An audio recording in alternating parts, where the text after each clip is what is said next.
الګا پاکستان چې انډیا کا پایلټ ګرفتار کړی دا هغه ویز چې مینس کمال سټینګ روړ سټینګ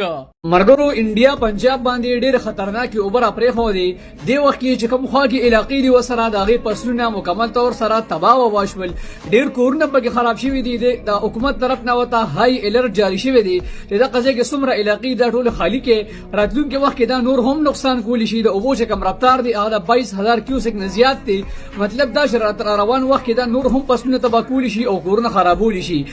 د اوبو بندول پسې اوبه چې کم دي نه غهان را پرې خو دي خلکو ته مت نه و او ډیر زیات نقصانات وکړل ګورو چې مخکې سګي الله تعالی د خیر وکي راشه چې د دې شرم نم خبر کما کشمیر ولا خبر خلاص دي لرامیان دي د انډیا پوش په کشمیر کې اعلان وکړ کو چې د پاکستان جنډا واغښتله ډایرکټ بس خبر وی شوټ اډر دی ولې خبر ولا ختموي کشمیر ولا په غوا باندې چې کم دي پاکستان جنډا ولا ګولیا نو اوس غوا خو انډیا ولا مور ده هغه سره بس کوي نو اوس پوجا چې کوم دی غوا تم ګوري جنډې تم ګوري حق خیران ولړي چې وسره وګو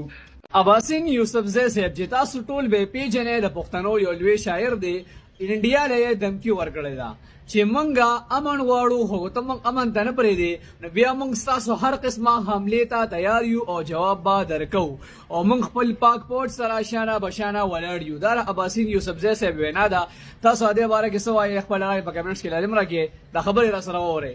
हम तैयार हैं, हमें आजमाना नहीं,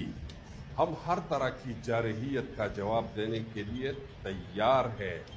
हम अमन चाहते हैं लेकिन अमन को हमारी कमजोरी ना समझा जाए। हम अपनी अफवाज के साथ हैं।